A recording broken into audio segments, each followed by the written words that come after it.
let's talk about something that was picked up yesterday. The EFF's MP, SETA Lonzi, was ejected, really keyword, ejected from Parliament after questioning the Department of Higher Education's appointment of Gwede Mantashe's son, that's Boyambo Mantashe, as the chairperson of the Manufacturing, Engineering and Related Devices Sector Education and Training Authority, which is called the SETA, on the board itself, right? So let's find out exactly what were the complaints about, why the ejection, and certainly where does the EFF's position go to from here. SETA Lonzi, appreciate your time and thanks for connecting on the National Pulse.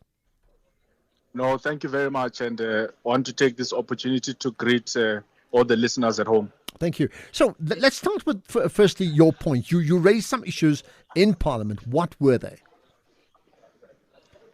My brother, I actually put forward a very simple question. I did not raise my voice. I did not insult anyone. I did not belittle anyone. I put it to the Director General of Higher Education and said, DG, have you made appointments to the SETA boards?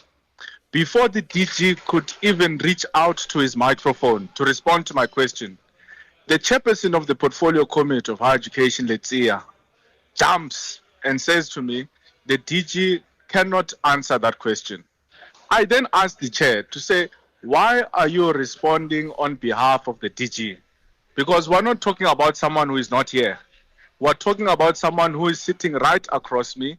He understands English. He is empowered to turn on his microphone and say, Honorable Member, for whatever reason that he was going to give me yesterday, I'm unable to answer this question.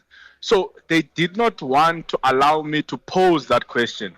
And then we went back and forth for about 20 minutes simply because the chairperson of the Portfolio Committee of Higher Education didn't want me to ask the DG if they've made board appointments. Why? Because where I was going with this, we know that there is a very improper process through the whistleblowers who have told us that has taken place in the SETA board appointments. Allies of Gwede Mantashe in the ANC have been made chairpersons of boards. His current advisor is chairing one of the boards. And on top of that, his biological son, as you have correctly mentioned, has been made a chairperson of the SETA. That's what they are hiding here. That's what they don't want the people of South Africa to know. But what is even more shocking is that a chair of a portfolio committee, a committee which is supposed to hold the executive accountable, has now become the bodyguard and the spokesperson of the very department instead of holding it accountable. Okay, so as you raised your issues, effectively you were prevented from raising them. Were there reasons given why you couldn't get a direct answer? Look, they came with some frivolous reasons. They started by saying no. As the committee, they've reached a consensus that they are not going to deal with this matter today. They will deal with it another time when the minister comes. I then responded to the chair and say, I don't belong to any caucus. I'm an independent and individual member of parliament. The way in which parliament works is that even if you belong to the same political parties, and you see this when it comes to voting, the speaker does not address members as having belonging to this party or that party.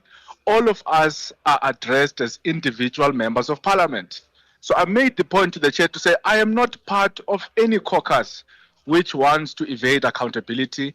I am going to raise my question sharply, and I'm not going to be told by you how to do that. When he was defeated in that argument, he then came back and said, and the footage is there on YouTube, he then came back and said, well, you can't ask the DG if he has made appointments because it's not the prerogative of the DG to make appointments. The person that makes appointments is the minister. I disagreed with him on that, but for the sake of peace, because I didn't want to degenerate the sitting, because I genuinely wanted to get this information out of the DG, I then made a concession to say, no problem. I am going to rephrase my question. I am no longer going to say, DG, have you made board appointments? Although I disagree with the ruling of the chair, but for the sake of peace, let me rephrase my question.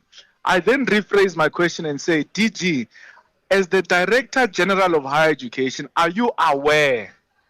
So do you see the change? I'm no longer asking him if he has made the appointments. I'm asking him, are you aware of the board appointments? Are you aware that the son of Minister Gwede Mantashe has been made the chair of the SETA? And was there a response? Even if you watch the whole video, it's about a 20-minute interaction. Not once did the chair of the committee allow the DG even to acknowledge the question, which I found to be very nefarious. All right, let's move on. You were ultimately then ejected from Parliament. We got that right.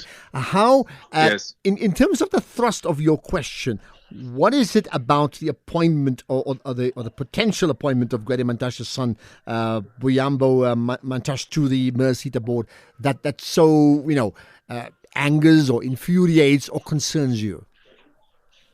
I think really, my brother here, and one gets to see how tone deaf our leaders are.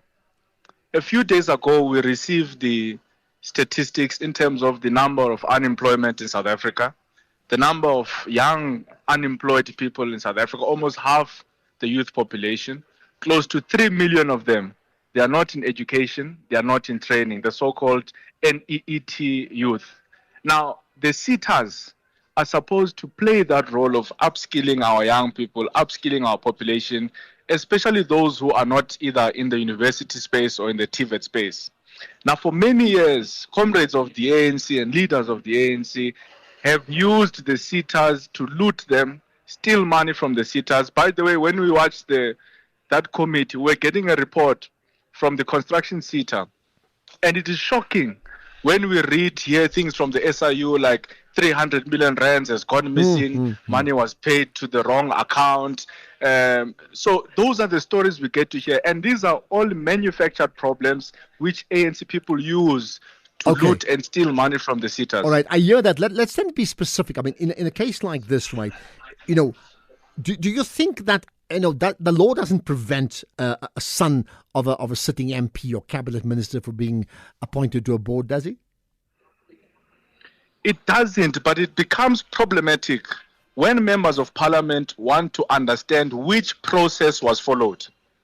Because if there was nothing to hide, because you're correct, there's nothing wrong if you have followed the correct process, if you did not use nepotism, if you did not close out other candidates, if we followed the process to the T, then you should not need to hide that process. In fact, you must boldly come out as the department to say, we're actually proud that we have appointed this person because we have followed the process. Because where my question wants to go is just that I was not given the opportunity to go that far, was to say that what process was followed in appointing all the chairpersons of the SETA boards.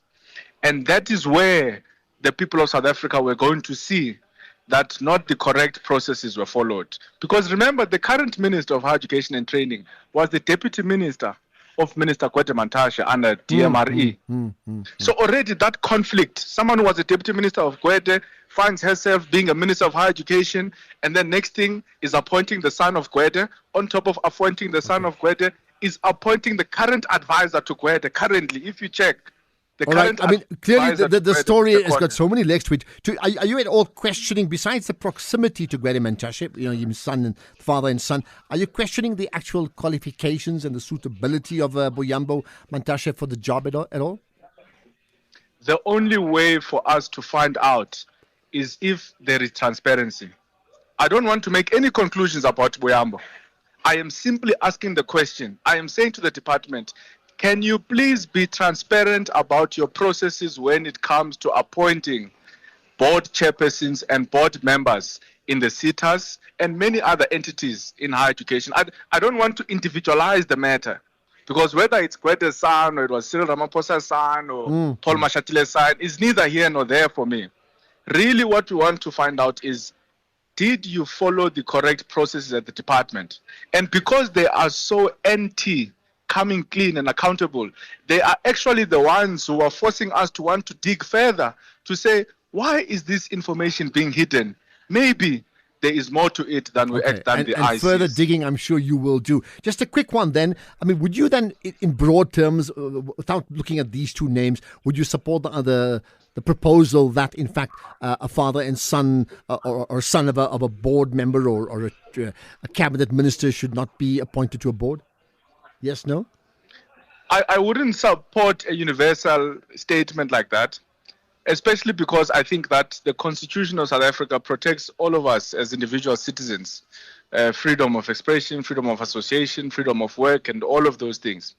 But what I won't agree to is if a son uses the fact that their father is connected politically and in government for him to be able to either get tenders in government, get employment in government, or get appointments in government. And that could apply. I disagree That could apply to everybody as well. I'm sure of that. Sitle Lonzi, appreciate your time there from the EFF. A fascinating conversation. That this is the National Pulse.